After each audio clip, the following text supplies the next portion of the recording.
So I was having a conversation with one of my clients, one of my coaches, in one of my coaching sessions. And this was perhaps the third coaching session. And we were exploring one of his goals of improving his work-life balance. I don't like that term personally, but really work and home balance, right? Spending time at home. And he was talking about this particular situation where he was feeling really challenged because there was this project that he was struggling to meet the deadlines on, and a lot of changes were happening. He was working with the team, he was working with peers, a large project team working on a project, but he was missing his deadlines. And that was stressing him out. And he was sounding quite exasperated and stressed out in the conversation. So in the conversation, I asked him, I said, so what natural strengths of yours can you put into action in this situation? And that's a term we often use because earlier in the coaching discussion, we help clients discover what we call their natural strengths and talents. So I asked him, so what natural strengths of yours can you put into action in this situation? And he paused and he thought for a moment, and he said persistence. I said, okay, that's good. What else? He said focus. I said, brilliant. I said, what else can you put into action? Which other? He said, determination. I said, brilliant. I let him think for a moment, and I asked him another question. I said, so in what way will you put these strengths into action that you haven't already? And he thought about it, and he looked at me and he said, Gatik, you know what, come to think of it, I think I'm actually doing a pretty good job at being determined, being focused with some of these things. It's just that the situation is extremely unique, and there's just so much work pressure. My team has changed and so on and so forth. And, it's just becoming difficult. So it's not to do with these. So I said, okay, so are you sure you're putting all your natural strengths into the situation?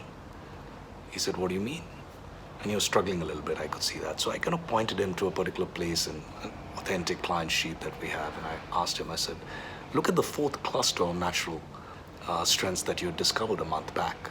Can you read out what you've written down there for me? And he took a look at it and he read out, he said, seek, ask,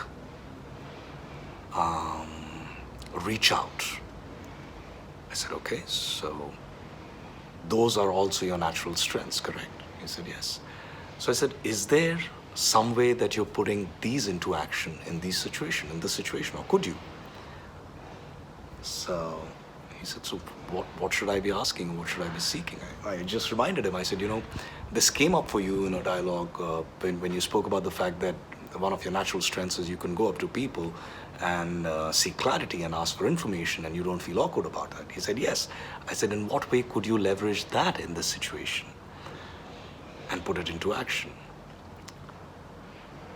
And I could see that he was starting to smile by now, and he took a deep breath and he said, maybe, just maybe, I need to ask my team, my peers, for their support and for their help in this situation. Because perhaps I'm trying to battle it out alone, and that's clearly not working out for me. Maybe if I just ask, I could get some help. And that's so easy. He was smiling now, right? And very often I feel we find ourselves in difficult situations, challenging situations. And whenever we're in a situation like this, we instinctively kind of get into solving for it. And sometimes putting our natural strengths to it, sometimes just reacting to it, just doing something. But it's important to pause and think that, sometimes when we're struggling, we need to know that there's one more strength that many of us have, which is our ability to seek help. It's so simple. Just ask and you shall receive. And I work with so many people these days, and I see more and more I work with leaders, with individuals. I see that many people shy away from seeking help, from asking for what they need. Sometimes when I'm having a bad day, I'm feeling overwhelmed, I walk up to my wife and I say, hey, I need a hug. And I get it most often. Or sometimes when I'm feeling overwhelmed with work, stressed out, I walk up to my partner and say, hey, you know what? I'm feeling stressed out. I'm feeling really, really overwhelmed. I've got a lot on my plate. I need some help. And I just feel lighter and I feel it helps out. But more I work with people, I realize that many of us shy away from seeking this help. And sometimes I feel whether, some of us are really sitting and waiting for things to happen to us or things to come to us automatically without going out there and seeking it. So what's really stopping you from seeking what you need or what you want? So stop waiting for things to come to you. Go out there and seek ask what you need. And asking for help sometimes is the biggest show of courage. Have a good day, everyone.